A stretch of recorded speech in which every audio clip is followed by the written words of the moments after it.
On a warm Monday afternoon in March 1999, the city of Detroit pulsed with its usual rhythm. Engines roared, buses hissed at every stop, and the buzz of school bells echoed through aging brick buildings. In a quiet neighborhood near Cass Technical High School, three teenage girls, Imani Carter, Danielle Brooks, and Aaliyah Thompson, stepped out of their chemistry class with backpacks slung over their shoulders and dreams still humming inside them.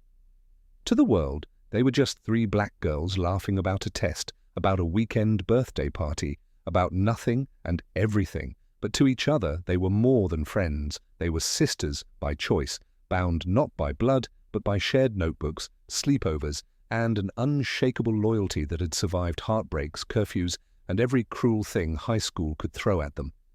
Imani was the firebrand, the oldest at 17, tall and sharp-eyed, with a defiant voice and a plan to study journalism at Howard. She was the one who stood up to bullies, who carried pepper spray even when it wasn't allowed, who dared to tell their history teacher he was wrong about the civil rights movement and backed it up with facts. Danielle, 16, was the quiet storm, shorter, round-faced, with wire-rimmed glasses and a deep love for numbers. The only child of an immigrant grocer, she could calculate a full algebraic proof in her head while humming Destiny's Child under her breath. Aaliyah, 17, was the dreamer, always sketching, always observing, the kind of girl who saw poetry in broken pavement and turned cloud shapes into art. Her notebooks were full of faces, classmates, teachers, even strangers she glimpsed on the bus. That afternoon, like so many before it, they walked to the Detroit Public Library's main branch, a towering marble building that felt to them like a cathedral of knowledge. They sat at their usual table on the second floor, opened textbooks, compared notes, and joked about the upcoming chemistry test. The librarian, Ms. Eleanor, smiled as they passed. She had grown used to their presence, Imani always the one asking the hardest questions, Danielle helping with equations, Aaliyah doodling little molecules with hearts around them. At 6:25 p.m., they signed out their books and said their goodbyes like they always did. "See you tomorrow," said Imani. "I'm bringing donuts if we survive this test."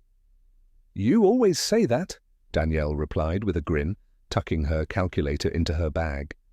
Aaliyah lingered a moment to hand Ms. Eleanor a tiny sketch of the library's arched windows. "You make this place feel safe," she whispered. And then they were gone. Just three girls walking along Woodward Avenue, streetlights beginning to blink on as the sun dipped low over the skyline. A vendor remembered them giggling over a Shania Twain cassette. A bus driver later said he saw them near the corner of East Warren but couldn't remember if they boarded. And then, nothing. They never came home, no calls, no texts, no footprints. By 8:15 p.m., Imani's mother was pacing the kitchen, checking the front porch every few minutes. Danielle's father called Imani's house and said, "She's not home, she's never late." Aaliyah's grandmother checked the payphone outside their building. No one had used it. At 9:30 p.m., the three families gathered in one living room, fear replacing formality. It was a silence that would echo for more than a decade. They drove the route from the library to the girls' homes, flashing photos, asking gas station clerks, praying someone had seen anything. Most hadn't. One said they looked like they were just walking home. Another said maybe they got picked up by someone. But no one knew who. The police were called at midnight.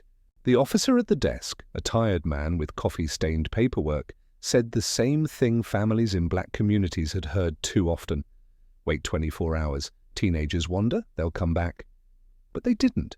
The next morning, the girls' desks were empty, their books untouched. The halls felt quieter. Teachers avoided eye contact with each other. A flyer appeared on the cafeteria wall. Missing: Imani, Danielle, Aaliyah. Last seen March 15, 1999. A week passed, then a month. Local news gave it a few minutes. 3 high school girls missing, before shifting to a mayoral scandal. Tips came in, then dried up. One woman swore she saw them at a mall in Toledo. Another claimed they were headed to Canada. All false. For the girls' families, time didn't pass, it froze. Imani's mother began taping her daughter's photo to bus stops. Danielle's father offered his savings as a reward. Aaliyah's grandmother lit a candle in the window each night.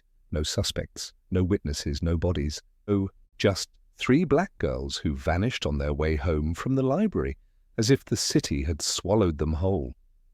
Their absence was a wound no one else seemed to feel. But their families remembered every detail of that day. The oatmeal Imani ate for breakfast, the chemical equation Danielle wrote in her notebook, the sketch Aaliyah left behind. Years later, when their names were long forgotten by most, those left behind would still wonder, was it planned? Random? Did someone they knew betray them? Were they alive somewhere, or had their bones long turned to dust beneath a tree no one had thought to search beneath? The city moved on, but the truth didn't. It was waiting, buried in silence, locked in guilt, dormant beneath a single decision yet to be made. And it would remain hidden until a stranger picked up a phone 12 years later and whispered, "I was there." But back then, in the soft March dusk of 1999, 3 girls with backpacks, laughter, and too many dreams to count simply walked into the night and never came back. The clock on the Carter family's kitchen wall ticked past 8 p.m. and still no sign of Imani. Her mother, Charlene, stirred a pot of stew she no longer had an appetite for. Her eyes darted to the front door every time a car passed outside, hoping for the sound of keys, of footsteps, of her daughter's familiar voice calling, "Mom, I'm home." But nothing came. She dialed Imani's beeper, no reply. Again, static silence. On the east side of the city, in a small apartment above a grocery store, Danielle's father, Michael Brooks, glanced at the dinner plate he had saved for her. Chicken, rice, steamed broccoli, her favorite, the way her late mother used to make it. By 8:20, he had called Imani's number twice, only to get a busy signal. Then he tried Aaliyah's home line. That's when worry shifted into dread. "She's not home either?" he asked Aaliyah's grandmother, who simply whispered, "No, baby, she hasn't called. I've been sitting here with the porch light on." 3 girls, 3 homes, all empty. At 8:45 p.m., Charlene Carter made a decision. She called the police. The woman on the other end of the line listened carefully, asked standard questions, then said the words Charlene would replay in her mind for the next 12 years. "Mom, your daughter is 17. Maybe she just lost track of time. We can't file an official missing persons report until 24 hours have passed." "She doesn't lose track of time," Charlene snapped. "She's never late, not once. This isn't right." "We understand your concern," the woman said mechanically, "but policy is policy." And that was it. That's all they got. Across town, the same answer repeated. 3 desperate parents, 3 lifeless responses. Wait, hope, sleep. But who could sleep when your daughter's bed remained cold and untouched, when her toothbrush was still wet from that morning, when her backpack wasn't in its usual place by the couch?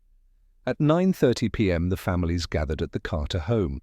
There was no plan, no structure, just panic cloaked in determination. Charlene had printed a school photo of Imani and pinned it to a corkboard. Michael brought Danielle's yearbook, flipping to her smiling portrait as if memorizing her face could bring her back. Aaliyah's grandmother clutched one of her sketches, a pencil drawing of the Detroit skyline at sunset, creased now from trembling hands. "We need to go," Charlene said, grabbing her car keys. "Somewhere, anywhere, we can't just sit here." They split into pairs, driving routes between the library and the girls' homes, slowing down near bus stops, gas stations, alleyways, playgrounds. "Have you seen these girls?" they asked over and over, showing photos to anyone who would look. One gas attendant thought he recognized them. "Didn't they come in here around 7? Or was that yesterday?" Another man outside a liquor store said, Yeah, maybe. But girls are always walking around here. Always walking, always disappearing, always dismissed. By midnight, exhaustion settled into their bones like cold. The streets grew quiet. Bars closed, streetlights flickered. They returned home with nothing but questions. and the fear that maybe, just maybe, they had waited too long. At dawn, Charlene stood outside the precinct, arms folded, face hard. This time, she wasn't asking. "I want to report my daughter missing, and not just her. 2 others. They were together. None of them came home. None of them have called. Something happened." Inside, the officer at the desk yawned, checked the clipboard, and finally nodded. He took down their names, descriptions, last known location. His pen scratched lazily over paper, as if time weren't a factor, as if urgency were optional. But for the parents, every second felt like a door closing. They begged him to send someone to the library to check traffic cams, to question bus drivers. "We'll log it," he said. "Someone will look into it." No promise, no comfort, just paperwork. Later that day, back at the school, the girls' absence rippled like a silent storm. Their teachers paused when taking attendance. Classmates whispered in hallways. Some asked if it was a prank. Others wondered aloud if the girls had run away. Maybe they just took off. Girls do that. But anyone who knew Imani, Danielle, or Aliyah knew better. They weren't reckless. They weren't impulsive. They had homework due, scholarships to apply for, siblings to look after. They had roots, and those roots had been ripped out overnight. By day 3, local news finally picked up the story. 3 high school girls missing from Detroit, last seen Monday evening. Their photos flashed across TV screens, school portraits, yearbook images, a blurry candid of the 3 girls laughing on a school bench. The newscaster's voice was professional, detached, a segment barely 90 seconds long, but for the families watching at home, every second cut like glass. In the weeks that followed, tip lines buzzed. A woman in Toledo said she saw girls that kind of looked like them at a Greyhound station. Another man claimed he gave them a ride, but couldn't recall their names. A third said he saw one of them near a bus stop in Cleveland. None of it held. Leads dried up. Weeks turned to months. Police shifted focus. The case grew cold. Runaways? Some still muttered. They'll come back when they're ready. But the bedrooms stayed untouched. The backpacks never returned. And no one, not the police, not the city, not the state, had an answer. The silence around the case became deafening. It spoke of systemic neglect, of who gets looked for and who gets forgotten. 3 black girls disappeared, and the world moved on. But not their families, not the ones who loved them. They continued to call, to post flyers, to pray. And late at night, when the city grew quiet and the memories clawed their way back, they each heard the same sound, the echo of a door that never opened again. Until, 12 years later, a phone rang inside a government office, and someone whispered the words no one was prepared to hear. "I know where they are."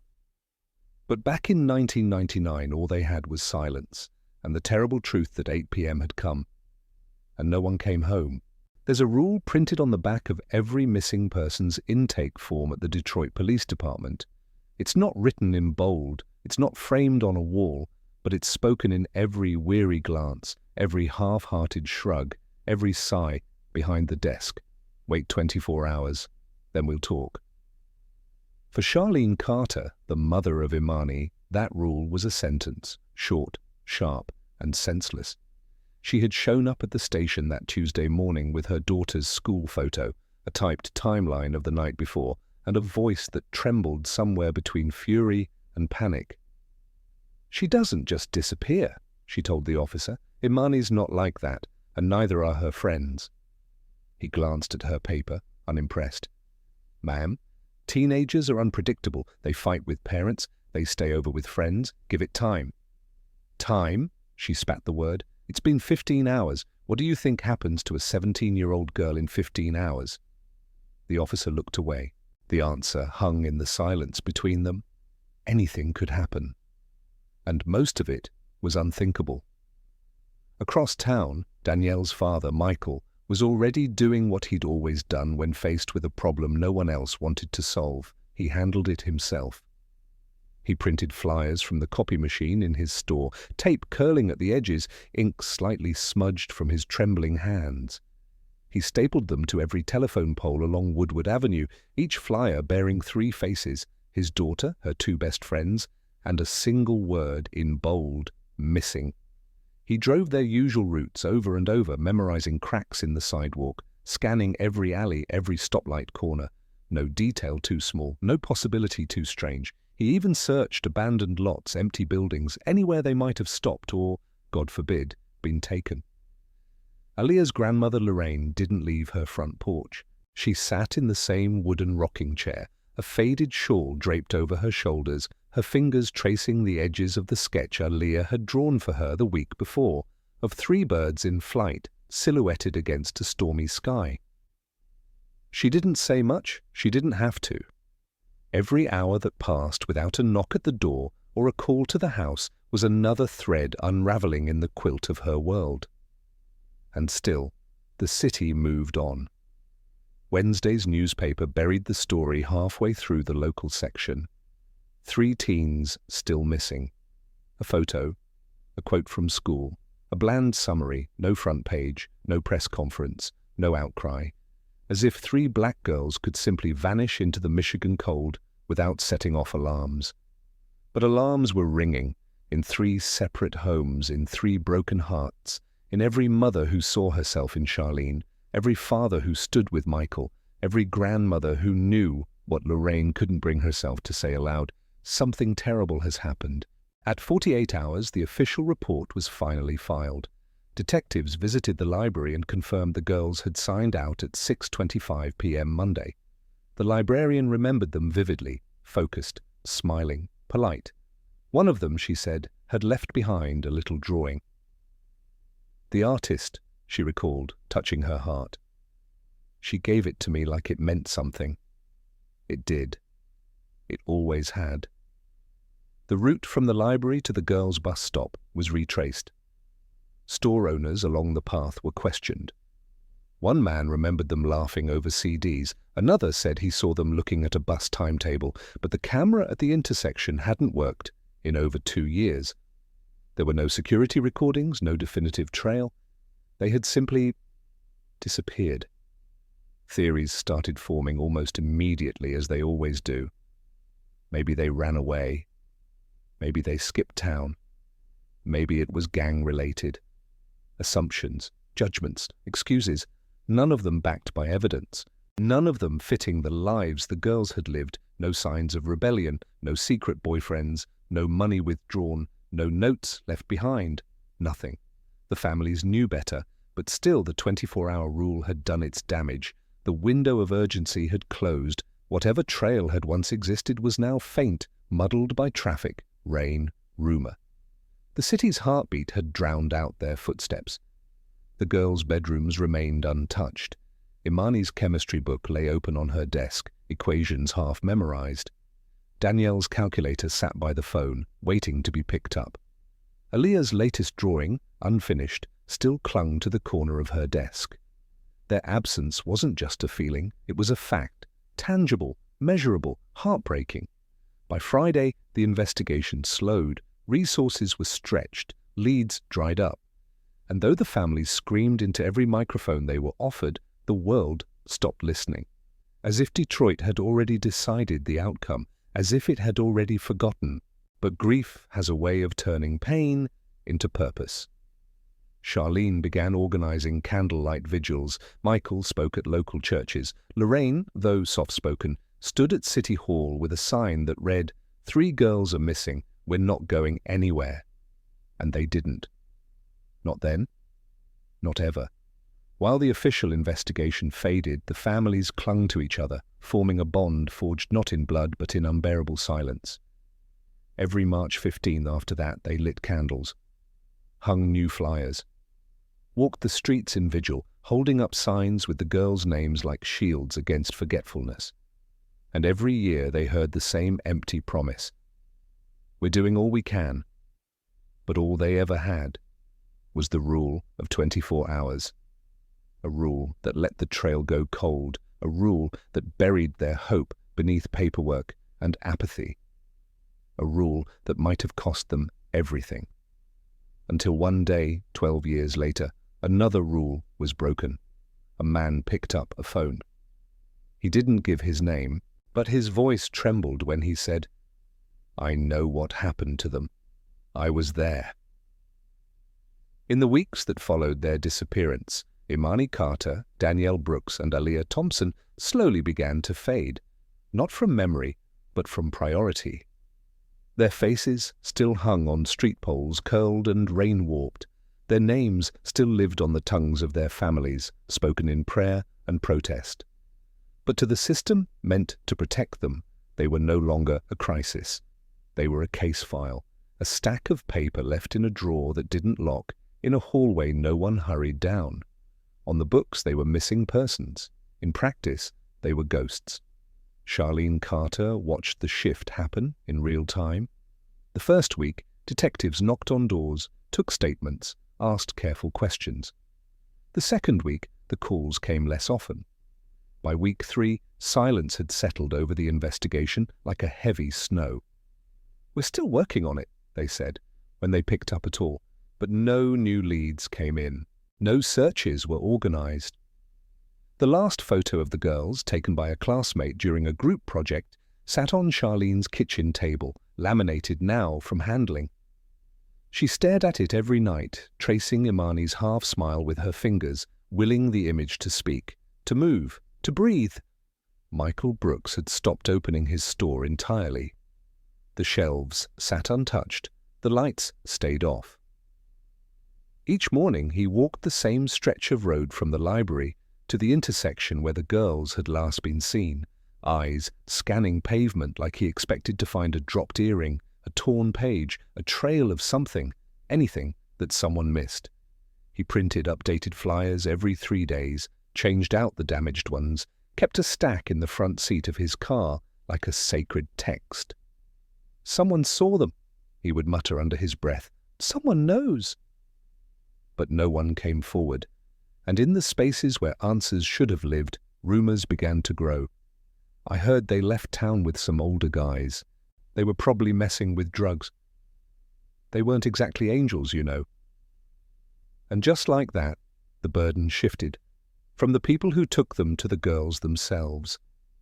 The missing had to prove their innocence. The families were forced to defend not just their children's lives, but their memories. Lorraine Thompson, soft-spoken and fierce in her own quiet way, stood in front of her church on Sunday and held up Aaliyah's sketchbook. "My granddaughter was an artist," she said. "She wanted to paint murals in the city, fill broken walls with color. You don't throw away girls like that. You don't let them disappear." The congregation wept, but outside those walls the city barely blinked. Other stories dominated the news: an election scandal, a warehouse fire, a shooting on the West Side. The space for 3 black girls lost in the shadows grew smaller by the day. The original investigators were reassigned. A new detective was placed on the case 6 months in. Young, apologetic, under-resourced. "I'm sorry," he told Charlene during one of their brief check-ins. "There's just not much to go on." "Then find more," she snapped. "They're not missing keys or misplaced files, they're our daughters." But the city had a way of consuming even the loudest pain. Seasons changed. Winter pressed in. The first Christmas without them arrived like a cruel joke. Their gifts, already purchased in the hopeful days of early December, remained wrapped in closets, cards they'd never read, wishes they'd never make. By the 1-year mark, the girls' names were little more than a sad memory on old flyers. Most of the posters had been torn down or weathered away. Only a few remained, held up by families who refused to forget what the world seemed determined to erase. Charlene quit her job to focus full-time on searching. She became a fixture at local council meetings, demanding funding for missing youth investigations. Michael started documenting every encounter, every theory, every shred of gossip in a binder he carried everywhere. Lorraine wrote letters, dozens of them, to city officials, to the governor, to anyone who might listen. Most went unanswered. Some came back marked undeliverable, and yet they persisted, because to stop was to surrender, and no one was ready for that. In 2005, 6 years after the girls vanished, a letter arrived from the state attorney's office. It was clinical, detached. It said what they all feared but weren't ready to accept. Due to the passage of time and the absence of evidence, Imani, Danielle, and Aliyah would now be legally declared deceased. Charlene collapsed on the kitchen floor when she read it. Her screams echoed through the house like a storm.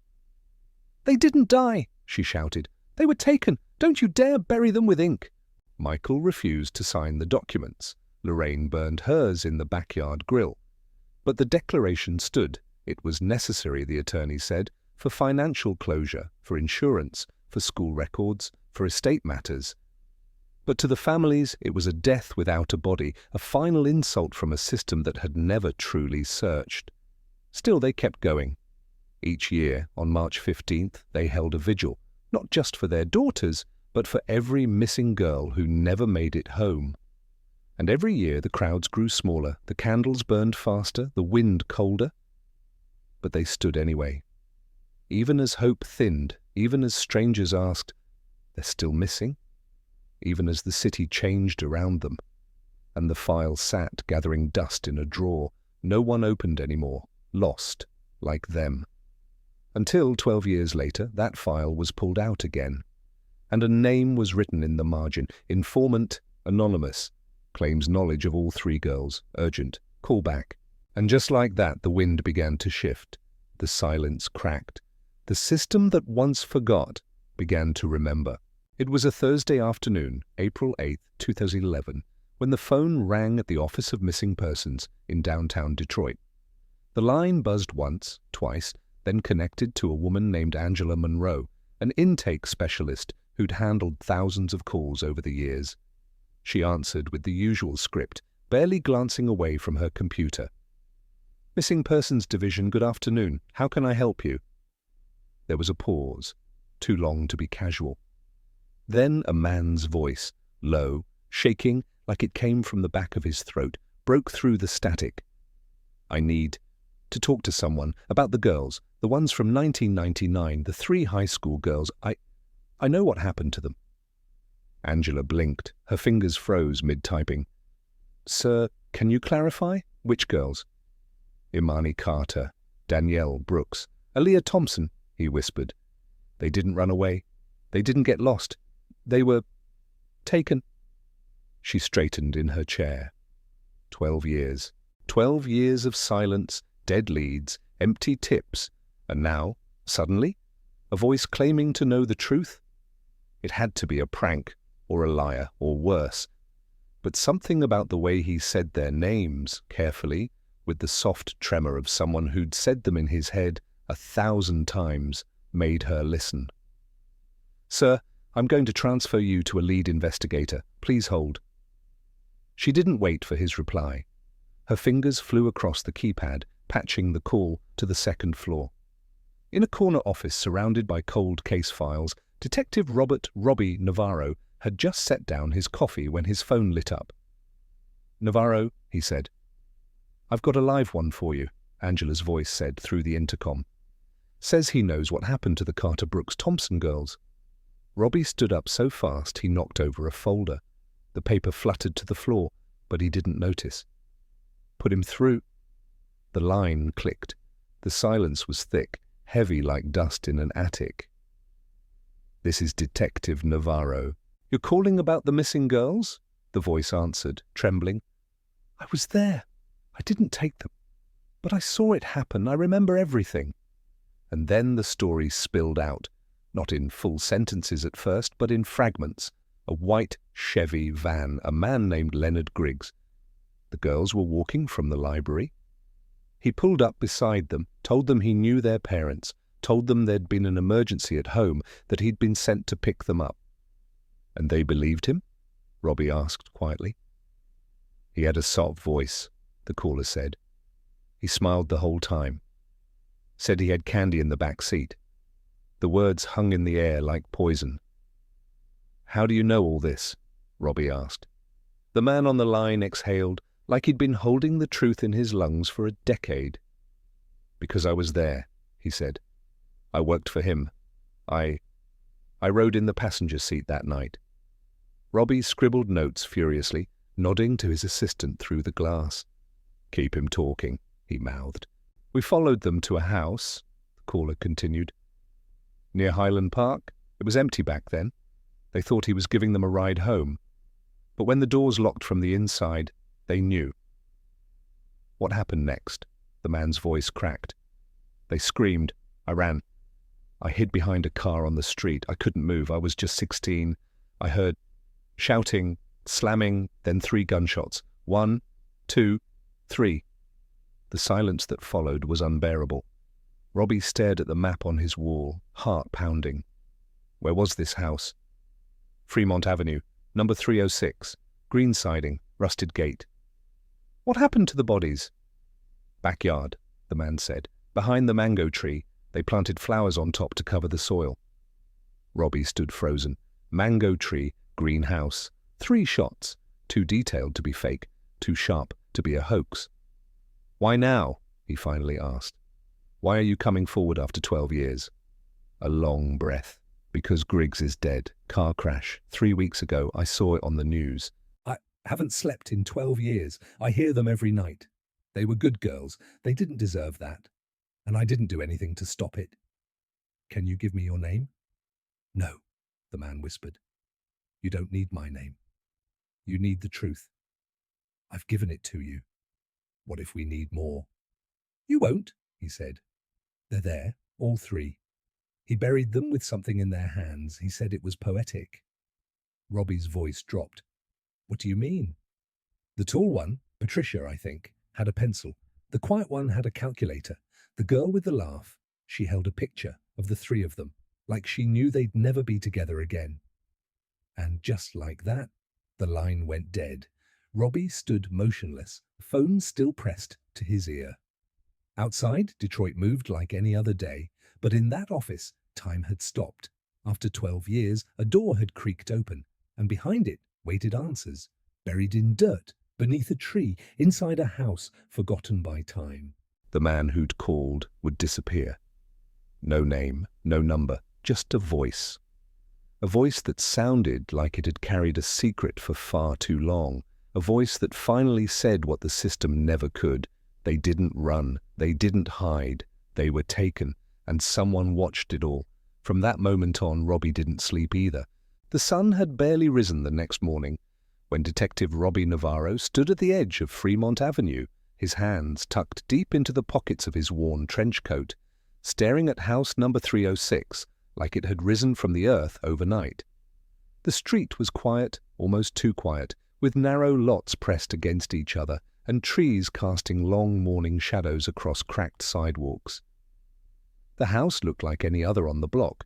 Green siding faded to a tired olive, a chain-link fence sagging in the front yard, a rusted gate squealing on its hinges.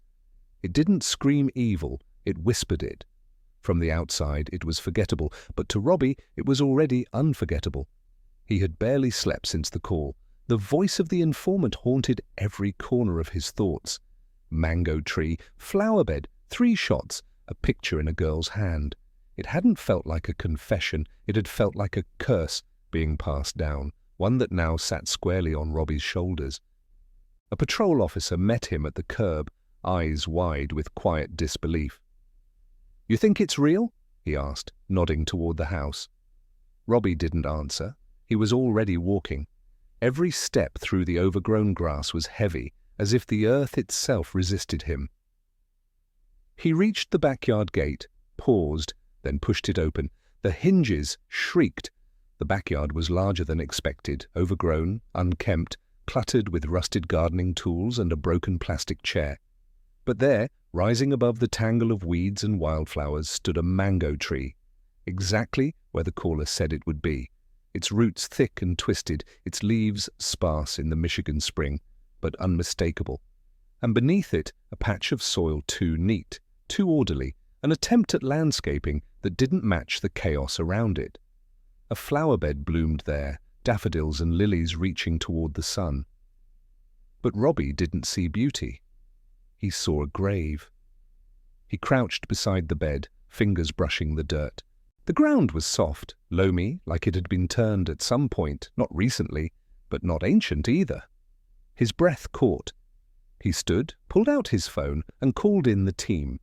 By noon, the property was sealed off with yellow tape, a forensic crew was unpacking their equipment, and neighbors were peeking from behind curtains, murmuring, "What's going on?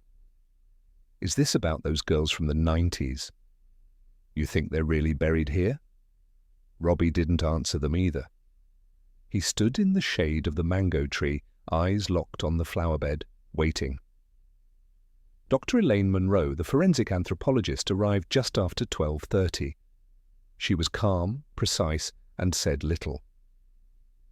"If there's anything here," she told Robbie, "we'll find it, but I need space, time, and silence." He gave her all three. At 2:11 p.m., a gloved hand raised from the dirt. "We've got something," a tech said. The excavation halted. Cameras were brought in, brushes replaced shovels. Every inch of soil was documented, recorded, analyzed. At 3:07 p.m., Dr. Monroe confirmed it. Human remains, at least one skeleton, young female. There's more beneath. The air shifted. Time bent. Robbie closed his eyes for a moment and felt everything and nothing at once. 12 years of questions had led here. And now, finally, the earth was answering. By sundown, they had uncovered all three. 3 shallow graves, 3 sets of bones curled into the fetal position, and 3 items clutched in delicate, decayed fingers, a mechanical pencil, a tiny calculator, a water-damaged photograph inside a plastic sleeve, edges smeared by time, but still intact enough to see 3 young girls smiling under a spring sky. Robbie knelt beside the evidence. He couldn't speak, couldn't think, only stare. The photo felt too intimate to look at, like a memory that didn't belong to him, like a goodbye that had never been heard. He stood, backed away slowly, and called Angela Monroe at the office. "We found them," he said. All 3. Her breath caught on the other end of the line. "God," she whispered. They were telling the truth. Every word.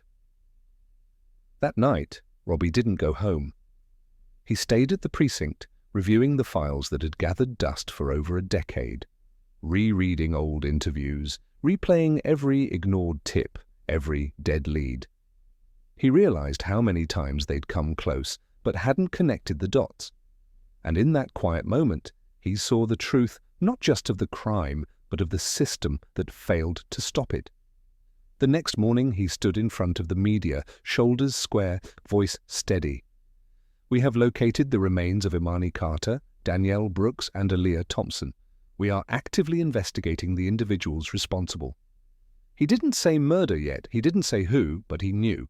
Leonard Griggs, dead in a car crash 3 weeks earlier, was only the driver. There were others. There had to be. Men who planned it, paid for it, covered it, profited from the silence. And somewhere, out there, was still the man who ordered it all. But that was for tomorrow. For now, he thought of 3 girls walking home from the library one spring evening, laughing, dreaming, unaware that their lives were about to end in the backyard of a house no one would look at twice. For 12 years, their story had been buried.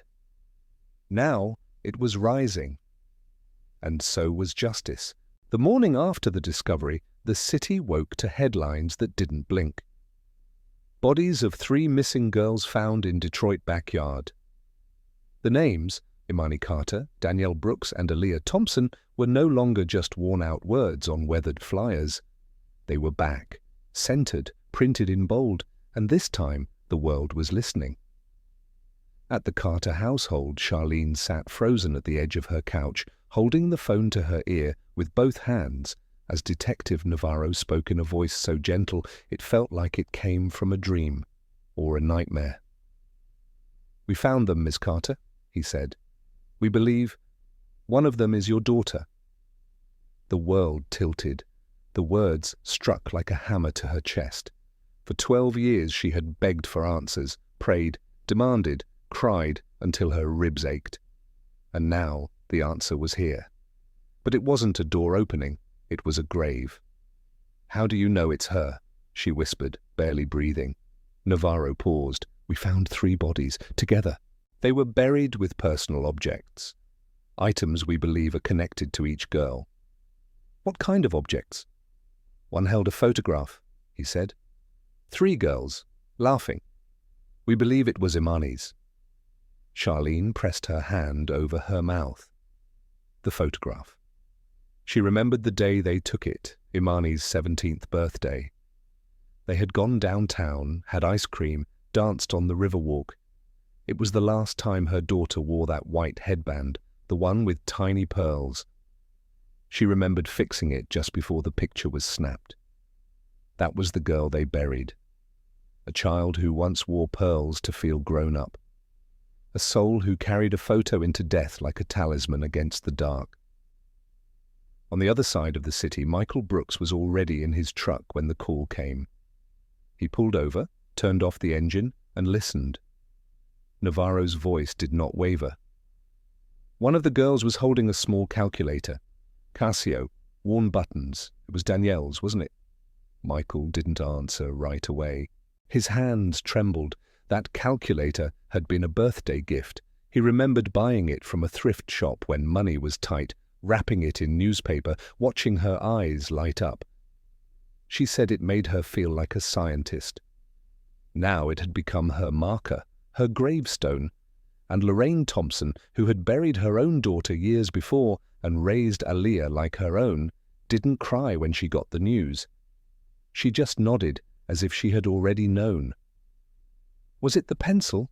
she asked Navarro quietly. "Yes," he replied. "Yellow, mechanical, worn-down eraser. We believe Aaliyah had it in her hand when she—" "That was her drawing pencil," Lorraine interrupted. "She said it felt right in her fingers."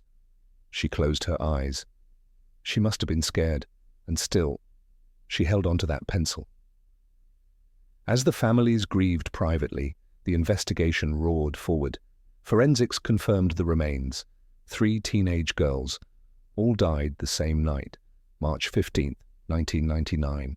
Cause of death, execution-style gunshots to the head. No signs of prolonged torture, no signs of burial ceremony, just cold, fast violence and 12 years of buried silence. The medical examiner's report was clinical, but Navarro read it like scripture. Every fracture, every bullet path, every ounce of trauma told a story, and every story pointed to the same conclusion. This wasn't random, this was organized, this was systematic, which meant someone planned it, paid for it, benefited from it. Navarro reviewed the tip again. Every word from the anonymous caller echoed through his mind. Griggs drove the van. The house was empty back then. 3 shots. They were buried near the mango tree.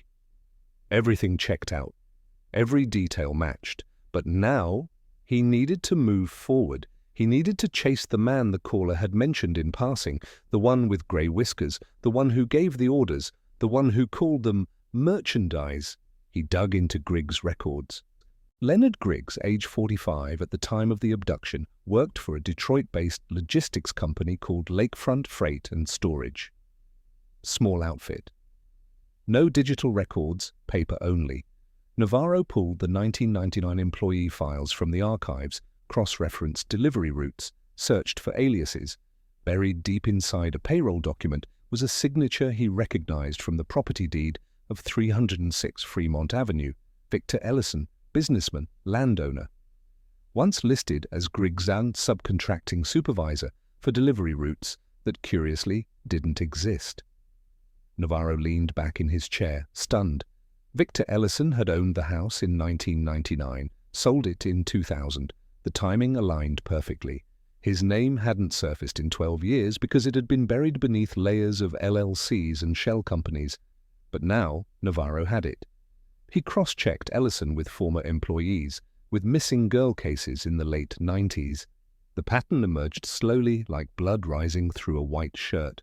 A girl vanished from Flint in 98, a 16-year-old from Pontiac in 97, all found years later, all killed the same way, all connected, directly or through property, to Ellison. This wasn't a one-time act, it was a system, and Ellison was at the center. Navarro took a deep breath. He had the grave, he had the evidence, now he had the name. But would it be enough? Ellison was still alive. still in Detroit, still running a respectable import-export business on the city's east side. No priors, no arrests, just rumors, old whispers, and a cold smile in every photo. But Navarro had one thing Ellison didn't: the truth. Buried under a mango tree for 12 years, now pulled from the ground like a secret that refused to stay dead. The girls had finally come home. Now it was time to knock on the door of the man who never expected anyone to look again, the man who believed time was enough to erase what he did. He was wrong. The truth was rising, and it had names. Victor Ellison's office didn't look like the lair of a monster. It sat behind a modern glass facade on the east side of Detroit, tucked inside a bland 3-story building with polished floors and polite smiles. A receptionist with cherry-red nails offered coffee, unaware of the storm about to cross her threshold. Detective Navarro didn't drink the coffee. He didn't sit. He simply stood there, badge out, eyes level, and said, "We need to speak with Mr. Ellison. Now!" She faltered, just a breath. "Do you have an appointment?" He answered with silence. Seconds later, a door opened down the hall. A man emerged, tailored grey suit, navy tie, silver beard trimmed to perfection. Victor Ellison. He carried himself like a man born in power, practiced in its performance. He extended his hand. "Detective Navarro, is it?" His voice was calm, the kind that slides like smoke through a locked door. "What can I help you with?" Navarro didn't shake it. "It's about the house on Fremont Avenue." Ellison didn't blink. "I haven't owned that property in years." "You did in March of 1999. The pause was slight, calculated. "That was a long time ago. 3 teenage girls disappeared that month," Navarro continued. "Their bodies were found last week, buried beneath a mango tree in your backyard." For the first time, Ellison's mask flickered. Not a crack, just a ripple. The kind that comes when a chess master realizes he's just lost a pawn he wasn't ready to sacrifice. "You're accusing me of something, detective?" "Not yet." "Then I suggest you speak with my attorney before you say anything else." "You're not under arrest," Navarro said, stepping closer. "But you should know, one of your former drivers, Leonard Griggs, was identified as the man who transported the girls. He worked under you. You signed his checks. Your name is on his route logs. We also found payment transfers to a shell account that links back to a warehouse you owned off Fort Street. That warehouse matches descriptions from multiple cold cases dating back to 1996. Ellison exhaled, slow and deliberate. "Do you have a warrant, detective?" "Not yet." "Then I think we're done here." "You can walk away from this room, Mr. Ellison," Navarro said, voice like ice, "but you can't walk away from what's coming." Ellison stared at him. For a second, silence thickened the air like storm clouds gathering over glass. Then he turned and walked back into his office, door closing with the quiet finality of someone used to controlling conversations. Navarro didn't follow. He didn't need to. He already knew Ellison wouldn't sleep easy tonight. And that was just the beginning. Back at the precinct, the team moved fast. With the forensic evidence now verified, Navarro pushed for the next move. He met with the district attorney, presented the timeline, the body matches, the physical items in the girls' hands, the real estate links, the payroll connection. "We don't have a smoking gun," the DA said. "Yet." "Then I'll get you one," Navarro replied. "I just need time, and the press." The next day, a press conference was held. This time, Navarro didn't stand alone. Beside him stood Charlene Carter, her hands trembling, but her chin high, Michael Brooks, jaw clenched like stone, and Lorraine Thompson, quiet but unshakable. "We are no longer asking for justice," Charlene said into the sea of microphones. "We are demanding it." The crowd roared. Reporters swarmed. The story exploded across the country. National headlines picked it up. A cold case. 3 black girls gone missing, forgotten for 12 years, until now. And just like that, the silence that had cloaked Ellison's world began to fracture. That night, someone came forward. Not a family member, not a cop, a former janitor. A man named Charles Hinton, who used to clean the Fort Street warehouse in the late 90s. He had never spoken up, not because he didn't care, but because he was terrified. There were rooms they kept locked, he told Navarro, always smelled like bleach. One time I saw Griggs. He had blood on his collar, said he hit a deer, but there ain't no deer near Fort Street, detective. Hinton had more. A logbook he kept for himself, hidden for years, scribbled entries, names, times. A reference to VE on March 15, 1999. Navarro's hands shook as he took it. It wasn't proof, but it was a nail. The next day, Navarro returned to Ellison's office. This time, he brought backup and a warrant. They searched the building, found nothing at first, but on the third floor, behind a false wall panel, they found a metal lockbox. Inside, old photographs, girls, smiling, posing, some matched missing persons reports, and a journal, written in shorthand, codes, dates. Navarro's heart pounded. He didn't speak, just turned to his team. "This is it," he whispered. "This is what buries him." Back at the station, analysts began decoding the journal. The pages were chilling. Names reduced to initials, amounts, cities, patterns. But the most damning entry sat alone on a single page. 3 units, library pickup, Fremont. Dated the night the girls disappeared. Navarro stared at it for a long time. Not because he needed to confirm it, but because in that moment the line between truth and justice blurred. For years the system hadn't just failed those girls, it had actively looked away. And Ellison had walked free, had lived rich, smiling, untouched, until now. Navarro rose, stepped into the hallway and picked up the phone. "Bring him in," he said. "Tonight." The man in the shadows had finally been seen, and this time the light wasn't going out. The knock on Victor Ellison's door came at 2:14 a.m. Not the front gate of his estate, he had that wired with alarms and cameras, but the side kitchen entrance, the one the help used, the one he never bothered to reinforce because he never imagined anyone would dare come through it. Until now. The door didn't creak, it thundered. A series of calculated, deliberate strikes that didn't ask for entry. They declared it. "Detroit PD, Mr. Ellison, open the door." Silence. Then motion. Upstairs, Ellison's bedroom light flickered on. Downstairs, a dog barked once and went quiet. Victor Ellison appeared in the hallway moments later, his robe pressed, his face set in that same cold marble expression that had once deflected lawsuits, questions, whispers, and threats.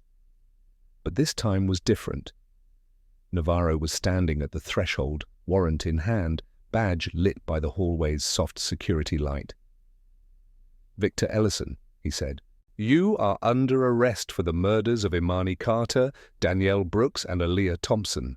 You have the right to remain silent." Ellison didn't flinch, not even when the cuffs clicked. He simply stared at Navarro as if the officer had just made a clerical error. "You've made a mistake," he said calmly. "I'm a businessman, not a killer." Navarro didn't respond. He knew the type. Men who had spent decades turning blood into silence, who smiled through every lie, who built fortresses of influence so wide, so polished, the truth couldn't even find a window to slip through. But tonight, Navarro wasn't chasing ghosts. He was holding one. And this time, the cuffs were real. As Ellison was escorted into the cruiser, lights from the surrounding squad cars painted the lawn in pulses of red and blue. Neighbors peered through curtains, phones recorded. Somewhere in the distance, a helicopter hovered, media already alerted. By the time Ellison reached the precinct, his face was on 5 different news channels. Detroit businessman arrested in cold case murder of 3 black teens. The city erupted, not in chaos but in breath, as if a giant collective exhale had finally been allowed after 12 years of holding grief in the lungs.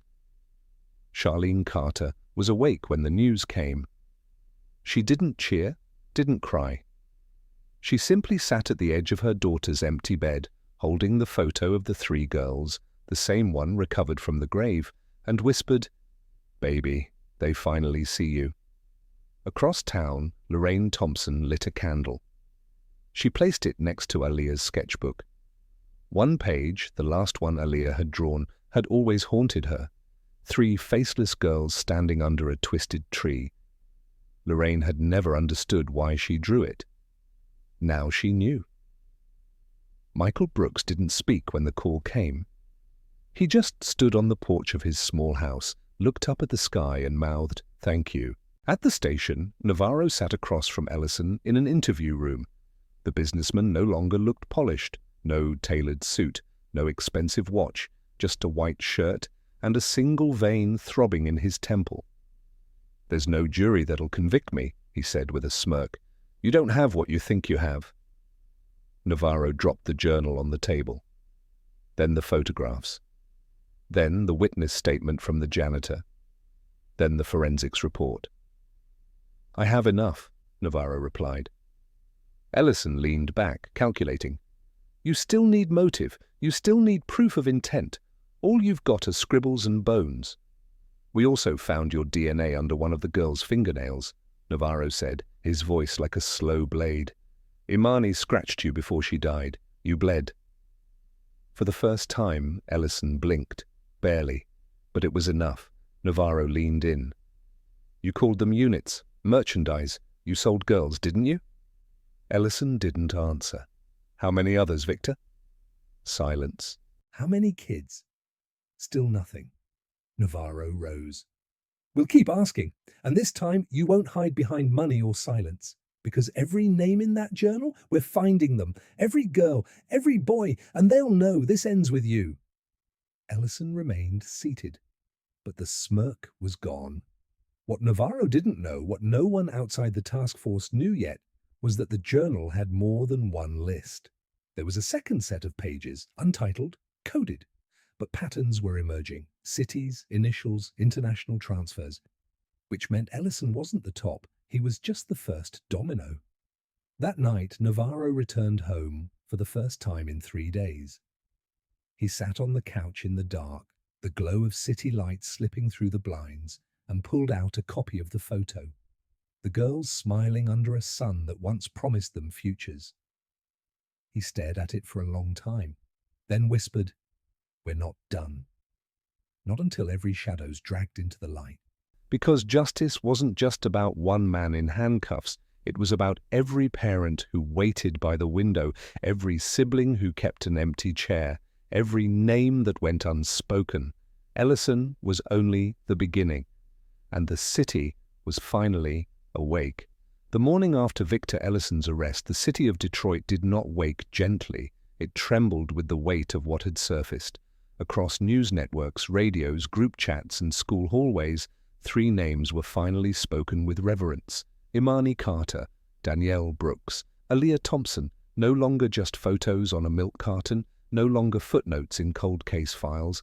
They were girls again, daughters, friends, dreamers, and now a symbol of everything that had gone wrong, and a spark of what might finally be made right.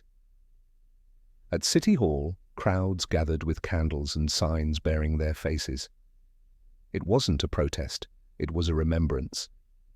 A calling back of the souls the system had tried to forget. But amid the flickers of light and trembling voices, something else rose. Momentum.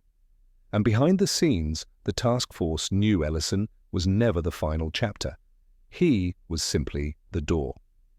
A week into his incarceration, the second half of the journal began to unlock.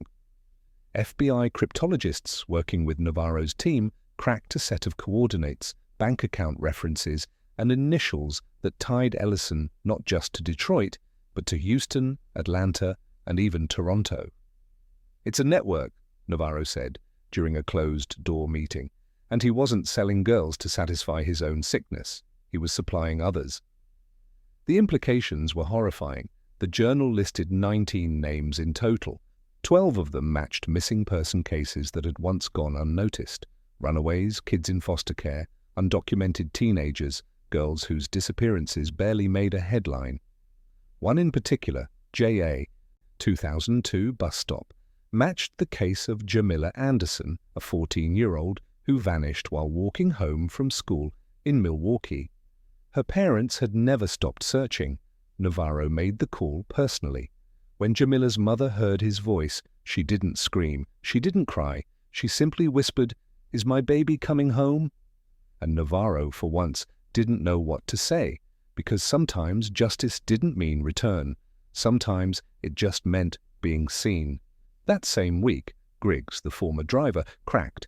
Faced with the evidence, the plea deal, and the image of Ellison pretending to be untouchable, he talked. Not everything, but enough. He told them about the warehouse rotations, about the girls being delivered like shipments. He said he never saw the final handoff, but he heard names. One of them, Pastor Lewis, a church elder with connections to Ellison's real estate deals. Another name, Maya, a woman, possibly a handler. And a third, Blue Line. Not a person, but a name whispered like a warning. Navarro dug. Blue Line turned out to be a freight route, one that moved cargo between Detroit and a private shipping terminal outside of Toledo. The team followed the lead. They found nothing at first. The terminal had been shut down since 2011, but after days of digging, both literal and archival, they uncovered a sealed container buried beneath layers of rusted steel and forgotten permits. Inside, scraps, clothing, school ID cards, bones, small, young. Navarro stood over the open container, wind whipping through the chain-link fence, and felt his knees weaken. It wasn't just the horror.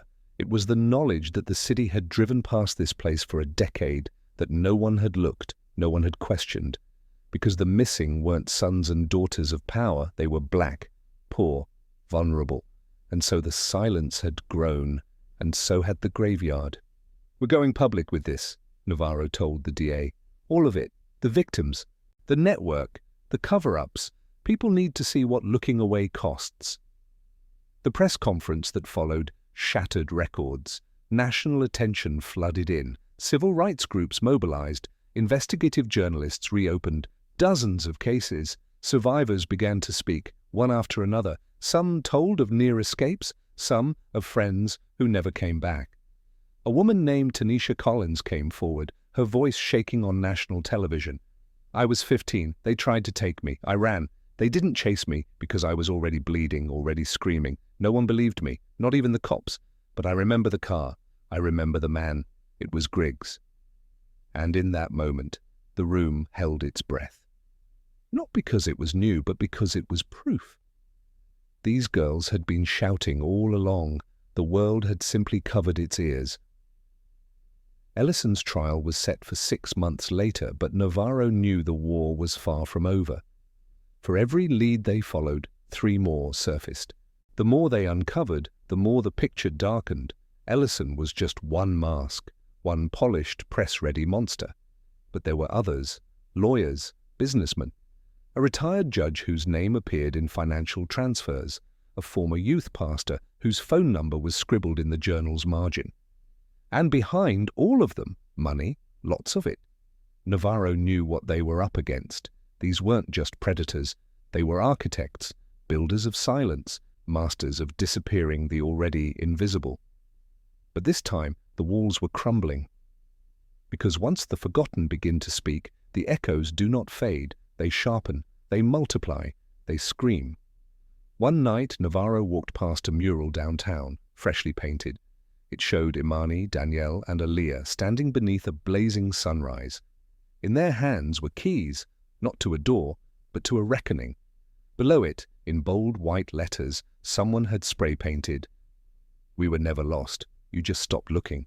Navarro stood there a long time, hands in his coat pockets, heart heavy with ghosts and gratitude. Then he whispered, "We're still looking, and we're not stopping." Because the truth doesn't rest.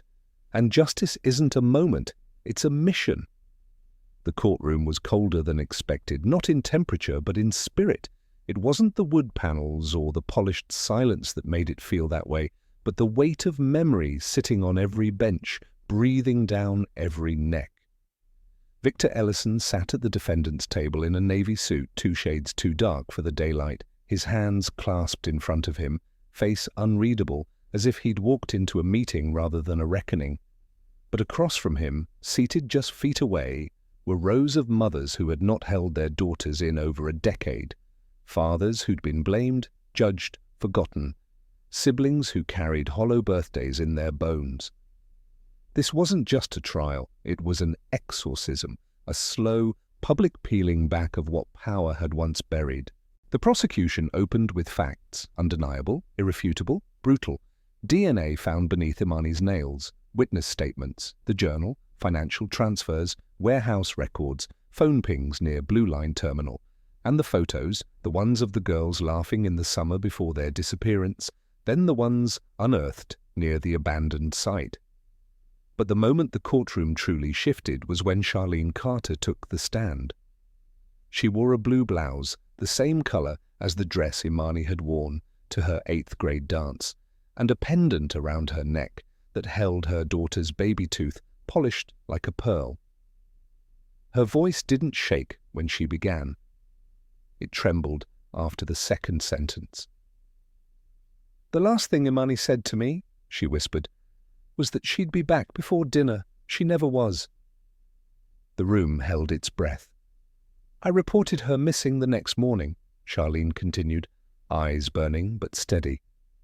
"They said maybe she ran away, maybe she was angry, maybe she was somewhere with friends. But I knew she was gone, and I knew someone took her." She paused, but no one listened, until now. The defense objected, irrelevant to the facts, but the judge overruled.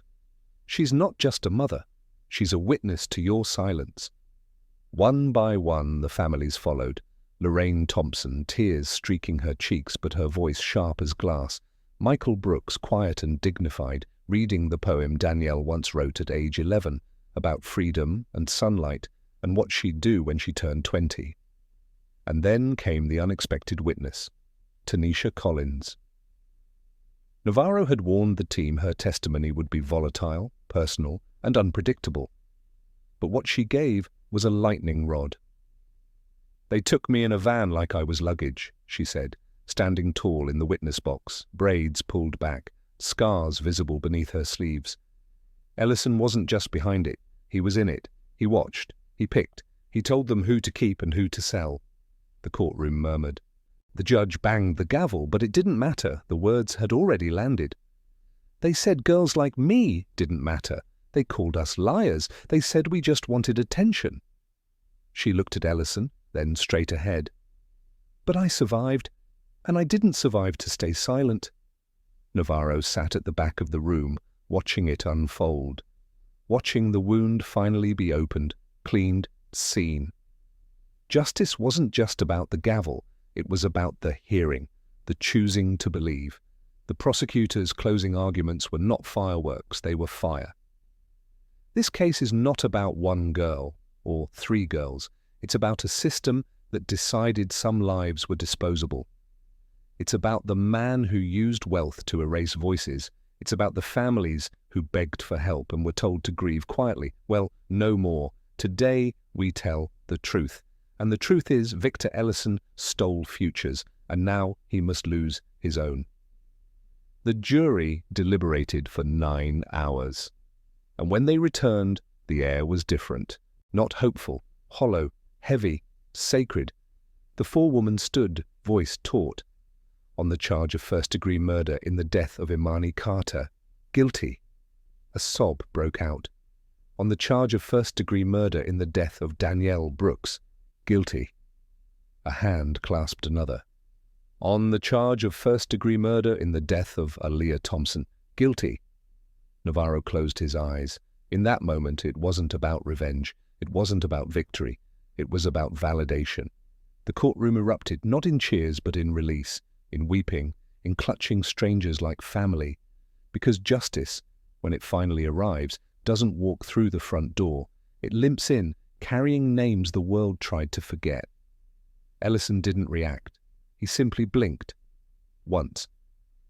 Navarro walked outside into the light, reporters swarming, cameras flashing, but his eyes found only one thing, the mural across the street. The one with the three girls holding keys beneath the sunrise, and this time they were not holding keys alone. Behind them stood a dozen more silhouettes, the missing, the silenced, the ones who waited, because testimony is not just words, it's war. And this war had finally tipped. The city did not forget. Not this time. Weeks after Victor Ellison was sentenced to 3 consecutive life terms without parole, the people of Detroit began building something that hadn't existed before, a permanent truth. On a long stretch of cracked brick wall in an alley behind Cass Avenue, what started as a candlelit memorial became a full-blown movement. Activists, artists, and mothers came together, brushing off the dust of silence and painting names with trembling hands and deliberate hearts. The Wall of Names, they called it. Not a memorial, but a witness. A place where every girl who disappeared, whose story was buried under headlines, who never got a press conference, who was reduced to a blurry photo on a phone pole, was brought back, letter by letter. Navarro came to the wall often, never in uniform, sometimes in plain clothes and sometimes in silence. The first time, he brought a rose and left it under Imani Carter's name. The second time, he stood and watched as 3 little girls on scooters passed by, asking their father who Danielle Brooks was. "Someone brave," the man answered. That was enough. But there was more. Griggs's cooperation led to deeper indictments. 2 additional arrests came within the next month, Pastor Lewis and Maya Jensen, both identified in the journal and corroborated by survivor testimony. Each arrest was followed by more victims coming forward. Some were ready to speak. Some simply left flowers by the wall. By fall, the Justice Department had launched a new division, Cold Case Civil Rights. Navarro was offered a directorial role. He declined. "I didn't solve this," he told them. They did. The mothers, the girls. I just listened. Instead, he stayed in Detroit. Quietly, purposefully. He opened a non-profit alongside Charlene Carter called Echo House, a safe haven and legal fund for families of the missing. It wasn't glossy, it didn't trend, but the chairs were soft. The walls were warm, and the door never closed. Inside they hung photographs, not just of the girls who were lost, but of those who made it home. Faces with stories, faces with scars, faces that said, "I am still here. And I matter." One day, a letter arrived from a small town in Alabama. It was from a retired janitor named Rufus King. He'd seen the trial on television. "I remember a girl who looked like Aaliyah," he wrote, "but we didn't know she was missing. She was gone before we asked her name." Enclosed was a photograph, grainy from 1999, but unmistakable. Aaliyah standing by a fence, half smiling, one shoelace undone. She'd made it further than anyone thought. Maybe, Navarro mused, that was the tragedy and the miracle, that for all the evil done, the girls had still fought to live, to be seen, to leave a mark. By winter, the Wall of Names stretched nearly an entire city block, and it no longer held only the names from the Ellison case. It grew to include others: Jamila Anderson, Zora Kelly, Shanice Martin. Even those whose bodies had never been found were painted with equal dignity. "The wall is never done," Charlene said once during an interview. "Because the forgetting is never done, so we remember louder." At the unveiling of the final mural panel that year, a crowd gathered, nearly 800 people. Families, neighbors, detectives, judges, survivors. And in the center of it all, 3 mothers stood hand in hand beneath a new inscription: "Let them be known." The mural depicted Imani, Danielle, and Aaliyah no longer as victims, but as leaders. The artist had painted them in motion, stepping forward, heads high, light pouring behind them. In their hands were not keys anymore, but torches, lighting the path for the ones still hidden, still waiting, still hoping someone would search. Navarro spoke last that day. Just a few words. He didn't read from paper. He looked at the girls' faces on the wall and then at the crowd and said, "They're not statistics. They're not stories. They were here. They are here. And now so are we. As dusk settled over the city, candles were lit one by one, creating a trail of firelight stretching through the alley. And for the first time in decades, the silence didn't feel like forgetting. It felt like peace. Not because the pain was gone, but because it had finally been honored. The story did not end with Ellison's conviction. It did not end with murals or marches or speeches. It continued in every report reopened, every girl found, every time someone paused at that wall and read a name they'd never heard before and whispered it aloud. That whisper was the legacy. That whisper was the revolution. Because justice isn't loud, it's quiet, it's patient. It's built from broken voices rising together until the world cannot pretend not to hear. And so it was that in one corner of Detroit, where the bricks once crumbled from neglect, now stood a monument, not to what was lost, but to what refused to stay buried. A wall of names, a wall of truth, a wall that said, "Look again, keep looking, don't stop."